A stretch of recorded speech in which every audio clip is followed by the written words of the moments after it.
10 जनवरी विश्व हिंद दिवस के अवसर पर हिंदी को शासन प्रशासन की भाषा बनाने को लेकर दशकों से सरकारों से लड़ाई लड़ रहे समाज सेवी हरपाल सिंह राणा द्वारा हिंदी को लेकर देश और राज्यों में आ रही समस्या से वे कैसे जूझते हैं, जानते हैं उनसे ही उनकी जुबानी।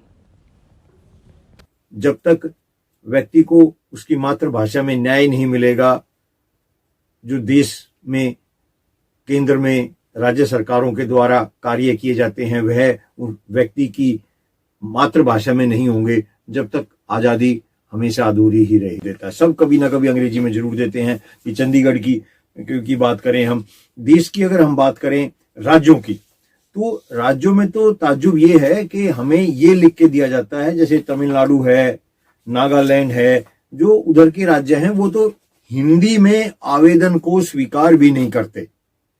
जो राजभाषा अधिनियम 1963 बना हुआ है ये कहीं पर भी लागू नहीं है, और ये लागू करने की जिम्मेदारी, भाषा में लागू करने की जिम्मेदारी हर एक देश में नियम कायदे कानून लागू करने की जिम्मेदारी होती है न्यायालय की। तो न्यायालय में इससे भी ज्यादा आश्चर्यचकित कार्य होते हैं। अगर हम भारत सरकार की बात करें तो यही स्थिति भारत सरकार की भी है। भारत सरकार का भी गृह मंत्रालय की जिम्मेदारी है हिंदी को लागू करने की, लेकिन भारत सरकार का गृह मंत्रालय खुद अपने आप में हिंदी को लागू नहीं कर रहा है, अंग्रेजी में जवाब दे रहा है। इसके मैं तथ्यों के आधार पर बात करूं तो आज भी बहुत से कार्य कहें या अधिकतर कार्य कहें वो अंग्रेजी में हो रहे हैं।